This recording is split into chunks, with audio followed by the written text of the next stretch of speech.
നമുക്കൊരു പൊതുവായിട്ടുള്ള പ്രശ്നമുണ്ട്, ഒരു പരിമിതിയുണ്ട്. ഒരു പ്രശ്നം ഉയർന്നു വന്ന് നിവൃത്തിയില്ലാത്ത ഘട്ടത്തിൽ മാത്രമേ അതിൽ ഇടപെടുകയുള്ളൂ. പ്രോയാക്റ്റീവായി ഒരു വിഷയത്തിൽ ഇടപെട്ട് പരിഹാരമുണ്ടാക്കണം എന്ന ഒരു ചിന്ത സമീപകാലത്തൊന്നും ഒരു ഭരണാധികാരിയിൽ നിന്നും ഒരു ഭരണകൂടത്തിൽ നിന്നും ഒരു സർക്കാരിൽ നിന്നും നമ്മൾ കണ്ടിട്ടില്ല. അങ്ങനെയാണെങ്കിൽ നഴ്സുമാരുടെ പ്രശ്നമൊക്കെ എത്രയോ മുമ്പ് ഇവിടെ തീരണമായിരുന്നു. ഇത്രമാത്രം രാഷ്ട്രീയ പ്രബുദ്ധതയുള്ള സംസ്ഥാനമാണ് കേരളം. കേരളമാണ് ഈ രാജ്യത്തെ എന്നല്ല ലോകത്തെ തന്നെ നഴ്സുമാരെ ഏറ്റവും കൂടുതൽ സൃഷ്ടിക്കുന്ന ഒരു സംസ്ഥാനം, ഒരു പ്രദേശം. നമ്മുടെ സഹോദരിമാരാണ് ഈ മേഖലയിൽ ഏറ്റവും കൂടുതൽ പണിയെടുക്കുന്നത്. അതുകൊണ്ട് തന്നെ ഈ സമരം ഉത്ഭവിക്കേണ്ടിയിരുന്നത് കേരളത്തിലായിരുന്നു. അതും ഇന്നലെയോ അല്ല, ഒരു 20 വർഷം മുമ്പ് നമ്മുടെ കേരളത്തിൽ ഈ സമരം ഉത്ഭവിക്കേണ്ടിയിരുന്നു. പക്ഷെ ഉത്ഭവിച്ചത് കേരളത്തിലല്ല, ഉത്തരേന്ത്യയിലാണ്, ബോംബെയിലും ഡൽഹിയിലുമാണ്. അവിടുത്തെ സമരം ഇങ്ങോട്ട് വ്യാപിച്ചപ്പോൾ മാത്രമാണ് നിവൃത്തിയില്ലാതെ നമ്മുടെ സമൂഹം പോലും ഇത്രയും നാളായി ഇവിടെ നടന്ന ഈ അനാചാരത്തിന്, നമ്മുടെ സ്വന്തം സഹോദരിമാർ അനുഭവിച്ചു കൊണ്ടിരിക്കുന്ന ഈ പീഡനത്തിനെതിരെ നമ്മൾ പോലും ശ്രദ്ധിച്ചത് എന്നുള്ളതാണ് യാഥാർത്ഥ്യം. കേരളം പ്രബുദ്ധമാണ് എന്ന് പറയുന്ന ആ അവസ്ഥ എത്രത്തോളം സത്യത്തോട് അടുത്ത് നിൽക്കുന്നു എന്ന തോന്നൽ നമ്മുടെയൊക്കെ മനസ്സിലുണ്ടാക്കുന്ന ഒരു സമീപകാല ഓർമ്മപ്പെടുത്തലാണ് ആ സംഭവം എന്ന് പറയാതിരിക്കാൻ നിർവാഹമില്ല. ഞാൻ പറഞ്ഞു വന്നത്, അപ്പൊ അത്തരത്തിലുള്ള ഒരു ചർച്ചാ വിഷയമായ ഒരു കാര്യം ഒരു നിയമനിർമ്മാണത്തിലൂടെ മാത്രമേ പരിഹരിക്കാൻ സാധിക്കുകയുള്ളൂ. ഷിബു ബേബി ജോൺ തൊഴിൽ വകുപ്പിന്റെ മന്ത്രിയാണ്. അദ്ദേഹം വളരെ ആത്മാർത്ഥമായി ഈ വിഷയത്തിൽ ഇടപെട്ടു. സമരം ചെയ്ത മാനേജ്മെന്റുകളെയും സമരം ചെയ്ത അതിന്റെ യൂണിയന്റെ നേതാക്കന്മാരെയും മാനേജ്മെന്റുകളെയും ചർച്ചയ്ക്ക് വിളിച്ചു. പല സമരങ്ങളും അദ്ദേഹത്തിന്റെ മുൻകൈയിൽ തീർക്കാൻ സാധിച്ചു. നഴ്സുമാർക്ക് ശമ്പളം ബാങ്ക് അക്കൗണ്ട് വഴി നൽകണം എന്ന ഒരു എക്സിക്യൂട്ടീവ് ഓർഡർ അദ്ദേഹത്തിന്റെ ഭാഗത്തു നിന്ന് ഇറക്കാൻ സാധിച്ചു. വളരെ ആത്മാർത്ഥമായി അദ്ദേഹം ആ വിഷയത്തിൽ ഇടപെട്ടു. പക്ഷെ അപ്പോഴൊരു പരിമിതിയുണ്ട്. ഈ സംസ്ഥാനത്തുള്ള 12,000 ആശുപത്രികളിൽ ഓരോന്നിലും ഇതേപോലെ മന്ത്രി നേരിട്ട് ചർച്ച വിളിച്ച് അതിൽ തീരുമാനമെടുത്ത് അത് നടപ്പാക്കുന്നു എന്ന് ഉറപ്പുവരുത്താൻ സാധിക്കില്ല. അപ്പൊ അതുകൊണ്ട് ഇക്കാര്യത്തിൽ ഒരു നിയമനിർമ്മാണം ഉണ്ടാവണം. ആ നിയമനിർമ്മാണത്തിലൂടെ എല്ലാവർക്കും ഈ ആനുകൂല്യങ്ങൾ ഉറപ്പുവരുത്തണം, എല്ലാവരുടെയും അവകാശങ്ങൾ സംരക്ഷിക്കപ്പെടണം. ആ നിയമനിർമ്മാണത്തിന് ഭരണകൂടത്തെ പ്രേരിപ്പിക്കുക എന്ന ഒരു ലക്ഷ്യം, അതൊരു സ്വാർത്ഥത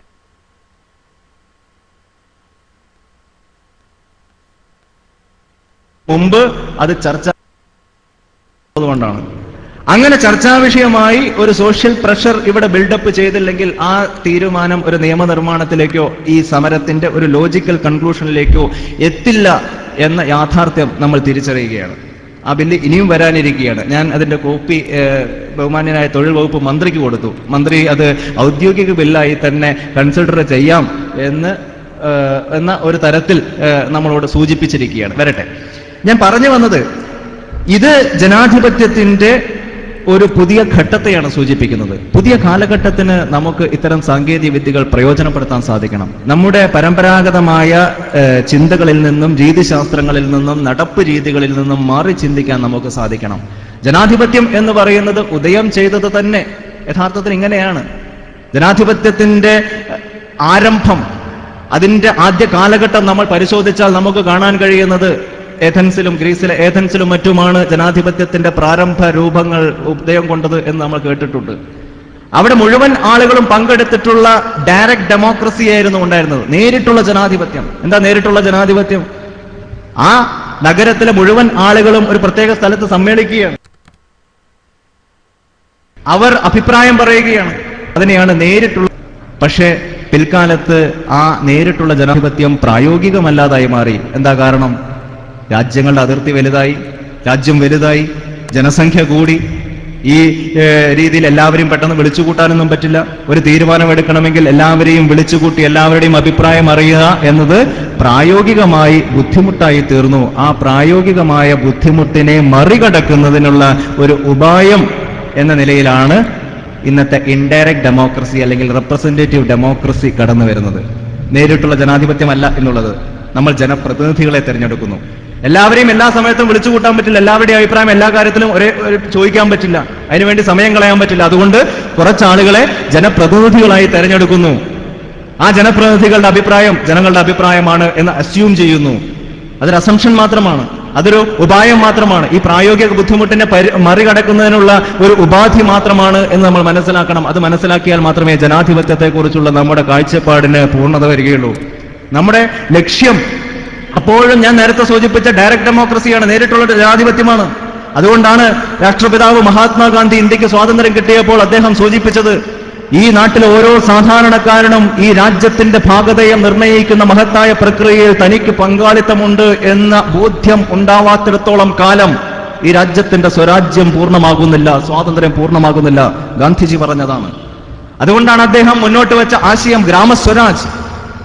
ഓരോ വിഷയവും ഗ്രാമങ്ങളിൽ ചർച്ച ചെയ്യണം, ഗ്രാമത്തിലെ മുഴുവൻ ആളുകളും പങ്കെടുക്കുന്ന ഗ്രാമസഭകളിൽ ചർച്ച ചെയ്യണം. ആ ഗ്രാമസഭകളിലൂടെ അഭിപ്രായങ്ങൾ രൂപപ്പെട്ട് ഉയർന്നു വരണം. ഞാൻ പറഞ്ഞത്, നമ്മുടെ ലക്ഷ്യം അപ്പോഴും ഈ ഡയറക്റ്റ് ഡെമോക്രസിയാണ്. നേരിട്ട് എല്ലാവരുടെയും അഭിപ്രായം അറിയുക എന്നുള്ള ആ ജനാധിപത്യമാണ് അപ്പോഴും ഉദാത്തമായി നമ്മൾ കാണുന്നത്. പ്രായോഗികമായി അത് ബുദ്ധിമുട്ടുള്ളത് കൊണ്ട് ജനപ്രതിനിധികൾക്ക് പ്രത്യേകമായ ചില അവകാശങ്ങൾ കൽപ്പിച്ചു നൽകിയിരിക്കുന്നു. യഥാർത്ഥത്തിൽ അവകാശവും പ്രിവിലേജും ഒക്കെ ജനപ്രതിനിധികൾക്കല്ല, മറിച്ച് ജനങ്ങൾക്കാണ്. അതാണ് ജനാധിപത്യത്തിന്റെ ആശയം. മാറിയ കാലഘട്ടം ഞാൻ നേരത്തെ സൂചിപ്പിച്ച ആ ഡയറക്റ്റ് ഡെമോക്രസിയെ കൂടുതൽ ഫെസിലിറ്റേറ്റ് ചെയ്യുന്നു. പുതിയ മാധ്യമങ്ങൾ നമ്മെ എത്തിക്കുന്നത് അവിടേക്കാണ്. സാങ്കേതിക വിദ്യ നമ്മെ നയിക്കുന്നത് ആ ദിശയിലേക്കാണ്. സാങ്കേതിക വിദ്യ ഈ ലോകത്തെ മാറ്റി തീർക്കുന്നു. എങ്ങനെയാ മാറ്റി തീർക്കുന്നത്? ഒരു ആഗോള ഗ്രാമമായിട്ടാണ്, ഒരു ഗ്ലോബൽ വില്ലേജ് ആയിട്ടാണ്. ഇന്ന് ഈ ലോകം ഒരു വിശാലമായ ലോകമല്ല, മറിച്ച് ഒരു ആഗോള ഗ്രാമമാണ്. ഏതൊരാൾക്കും പരസ്പരം കാണാൻ കഴിയും. ഈ സദസ്സിലേക്ക് നിങ്ങൾ എത്തിയത് ഈ രാജ്യത്തിന്റെ, ഈ ലോകത്തിന്റെ വിവിധ കോണുകളിൽ നിന്നാണ്. ഓരോരുത്തരെയും പഴയ പോലെ വീട്ടിൽ പോയി കത്തയച്ച് വിളിച്ചിട്ടല്ല, അല്ലെങ്കിൽ നേരിട്ട് കണ്ട് ക്ഷണിച്ചിട്ടല്ല.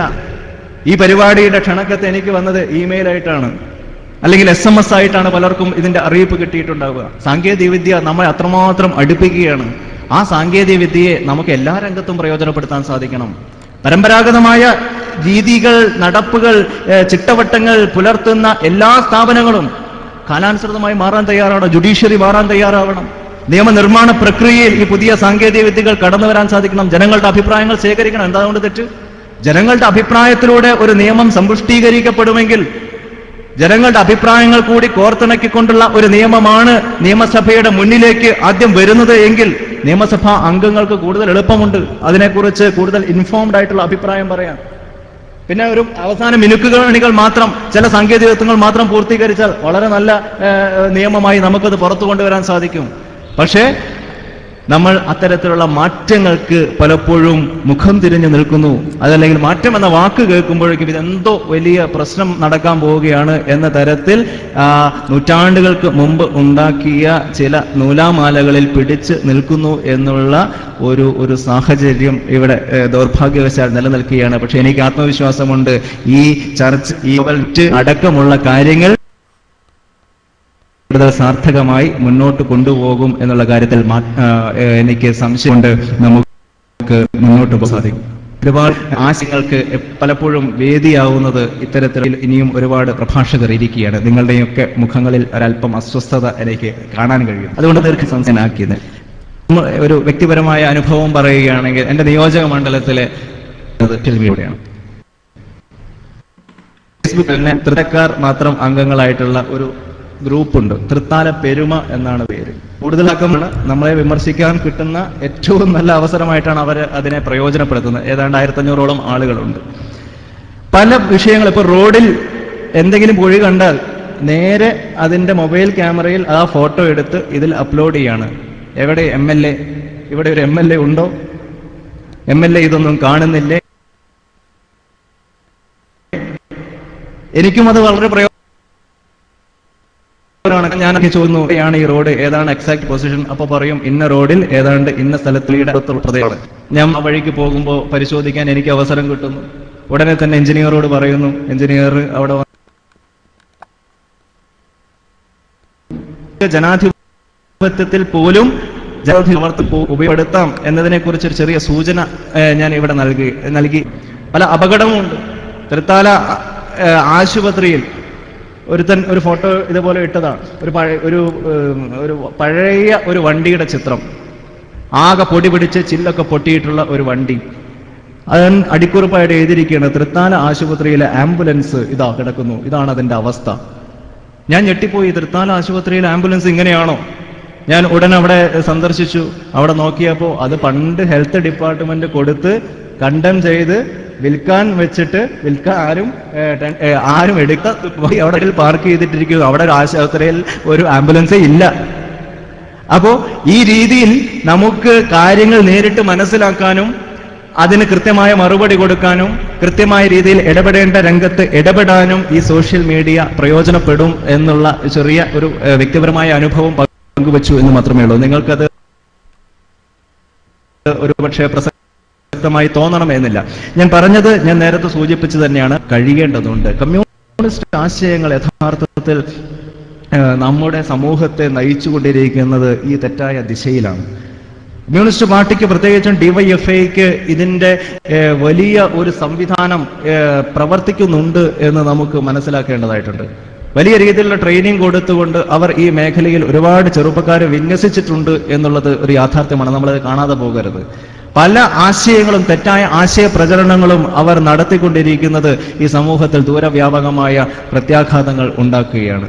പ്രത്യേകിച്ചും ഇപ്പോൾ റീസെന്റ് ആയിട്ട് വന്ന വിവാദങ്ങളെ കുറിച്ചൊക്കെ വലിയ രീതിയിലുള്ള പെരുപ്പിച്ച സമൂഹത്തിൽ ഭിന്നതയുണ്ടാക്കുന്ന, നമുക്ക് രാഷ്ട്രീയമായി ഇടിവുണ്ടാക്കുന്ന തരത്തിലുള്ള പലതരത്തിലുള്ള പ്രചരണങ്ങളും ഈ സോഷ്യൽ മീഡിയയിൽ നടന്നുകൊണ്ടിരിക്കുകയാണ്. അതിന്റെ അപകടം കാണാതെ പോലും ഞാൻ പറഞ്ഞതുപോലെ നമ്മൾ അതിലുള്ള ഒരു ആശയം, ഒരു ചിത്രമോ ഒരു ലേഖനമോ ഒരു 4 വരിയോ എഴുതിയാൽ അത് എത്തിച്ചേരുന്നത് ലോകമെമ്പാടുമുള്ള പതിനായിരക്കണക്കിന് ലക്ഷക്കണക്കിന് ആളുകളുടെ ഇടയിലാണ്. അതുകൊണ്ട് തന്നെ അതിനെ തിരിച്ച് കൗണ്ടർ ചെയ്യുക എന്നതല്ലാതെ മറ്റ് മാർഗമില്ല.